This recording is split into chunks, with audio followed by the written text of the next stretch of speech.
Hello అండి, సిహాస్ వ్లాగ్స్కి స్వాగతం. ఈరోజు ఈ వీడియోలో హెల్దీ రెసిపీస్ పార్ట్ 2లో సెకండ్ రెసిపీ ఎండు కొబ్బరితో ఎలా చేసుకోవాలనేది చూద్దాము. ఇంతవరకు ఇలాంటి రెసిపీ యూట్యూబ్ చరిత్రలోనే లేదండి. మొట్టమొదటిసారిగా నా ఛానల్లో అయితే పెట్టడం జరిగింది. ఇది చాలా పురాతనమైన వంటకం అండి. ప్రతి ఒక్కరూ ఈ వంటకం గురించి తెలుసుకొని వాడి తమ ఆరోగ్యాన్ని కాపాడుకోగలరని ఆశిస్తున్నాను. ఇంకా ఏమాత్రం ఆలస్యం చేయకుండా వీడియోలోకి వెళ్ళిపోదాము. ఇలాంటి వంటకాలు పురాతన కాలం నుంచే వస్తున్నాయండి. మన పెద్దవాళ్ళందరూ వాడినవే. ఇవి వాడడం వల్ల ముఖ్యంగా ఆడపిల్లలకైతే నడుము నొప్పి, పీసీఓడి, ఇర్రెగ్యులర్ పీరియడ్స్, ఇంకా వాత నొప్పులు అవన్నీ ఉంటాయి కదా ఆడవాళ్ళకి, కొన్ని నొప్పులు అవన్నీ తగ్గిపోతాయండి. ఇర్రెగ్యులర్ పీరియడ్స్కి, నడుము నొప్పి ఇలాంటి వాటన్నిటికీ ఇది బెస్ట్ ఫుడ్ అండి. చక్కగా ఇవి తినడం వల్ల అసలు వాటన్నిటికీ మనం చెక్ పెట్టవచ్చు. ఇలాంటిది కొంచెం వెడల్పుగా ఉండేది ఏదైనా ఒక పాత్ర తీసుకోండి, అందులో ఇవి వేసేయాలి. ఎండు కొబ్బరి అండి, నేను ఎంత తీసుకున్నానంటే ఇవి 4 కాయలండి. 4 కాయలు ఫుల్గా తీసుకున్నాను, ఇలా ఎండబెట్టినవి. ఇప్పుడు ఇందులోకి తగినంత బెల్లం వేసుకోవాలి. ఎండు కొబ్బరి 4 కాయలు తీసుకున్నానండి, దానికి 2 కప్స్ వరకు బెల్లం వేసుకున్నాను. ఇది బెల్లం పాకం కాదండి, ఇది తురిమితే నేను అనంగా తురిమానండి ఇది చేద్దామని. అదేమో ఇలా తయారైంది. పచ్చి బెల్లమేనండి, అది పాకం కాదు, ఏం కాదు. ఇందులో నెయ్యి వేసుకోవాలి.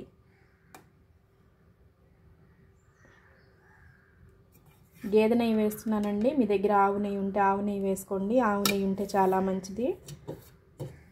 గేదె నెయ్యి కంటే ఆవు నెయ్యి చాలా మంచిదండి, అది వేసుకోండి. ఇందులో నేను ఒక 4 చెంచాల వరకు వేసుకున్నాను. ఇలా చేసుకునేటప్పుడు అసలు ఎక్కడ ఏమాత్రం తడి లేకుండా మాత్రం చూసుకోండి. తడి అస్సలు తగలకూడదు. ఇలా చేసుకున్నాక ఒక గంటె తీసుకొని ఇవంతా మిక్స్ చేసేసేయాలి. ఇప్పుడు మీకు ఈ మిక్స్ చేసేటప్పుడు ఏమైనా తీపి చాలకపోయినా లేకపోతే నెయ్యి చాలకపోయినా కొంచెం వేసుకోండి. అలా తిప్పుతూ కలుపుకోవాలి ఇదంతా. చూడండి, ఈ విధంగా గంటెతో కలిపాను. మీకు నెయ్యి ఇంకా కావాలనుకుంటే వేసుకోండి, ఏమీ పర్వాలేదు. అసలు ఇంకా నెయ్యి వేసుకుంటే మనకి ఇంకా మంచిదే, కానీ ఇలా సరిపడా వేసుకోండి. నెయ్యి కొంచెం ఎక్కువైనా సరే దానివల్ల ఏం ప్రాబ్లం లేదు. ఇక దీన్ని ఏం చేస్తానంటే ఇలా ఒక స్టీల్ది ఉంది, ఈ స్టీల్ డబ్బాలో తీసేసుకుంటాను అనమాట. మీరు ప్లాస్టిక్ బాక్స్లోనైనా తీసుకోవచ్చు, గాజు దాంట్లోనైనా తీసుకోవచ్చు. ఇంకా ఈ 3 మనం దీంట్లో యూజ్ చేసేది. మీకు ఇంకా ఫ్లేవర్ కోసం అది కావాలనుకుంటే కనుక కొంచెం ఇలాచీ పౌడర్ అన్నా వేసుకోవచ్చు. ఇది చక్కెరతో అయితే అసలు చేయమాకండి, బెల్లంతోనే చేసుకోవాలి. ఇది చక్కెరతో కూడా చేసుకోవచ్చేమో అనుకుంటారు, చక్కెర అసలు వద్దండి. చక్కెర అసలు వాడకూడదు ఇందులో. అసలు బెల్లంతో చేసుకుంటేనే చాలా హెల్దీ అండి. ముఖ్యంగా అయితే అసలు ఆడపిల్లలకి ఇది చాలా మంచిదండి. ఫస్ట్ మెచ్యూర్ అయిన వెంటనే ఇలా చేసి పెడతారు. మా పెద్దవాళ్ళు ఇలానే పెట్టారండి మాకు.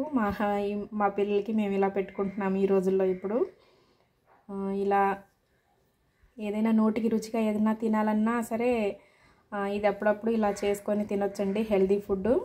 ఇలా ఒకసారి ట్రై చేసి చూడండి. మీరు చూశారు కదా, 3 ఇంగ్రీడియంట్స్ అండి.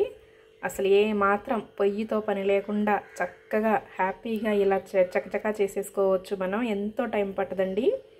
ఇలాంటి ఒక ఆరోగ్యవంతమైన వంటకము తెలుసుకొని మన పిల్లలకి ఇలా పెట్టుకోవడం వల్ల వాళ్ళ ఆరోగ్యాన్ని మనం కాపాడిన వాళ్ళం అవుతాము. ఇలా చక్కగా చేసుకొని పిల్లలకి పెట్టుకోండి. మరి ఈ వీడియో కనుక మీకు నచ్చితే లైక్ చేయండి, షేర్ చేయండి. మరిన్ని మంచి రెసిపీస్ కోసం నా ఛానల్ని తప్పకుండా సబ్స్క్రైబ్ చేసుకోండి. మరొక రెసిపీతో మళ్ళీ మీ ముందుకు వచ్చేస్తాను. అంతవరకు సెలవు, నమస్కారం.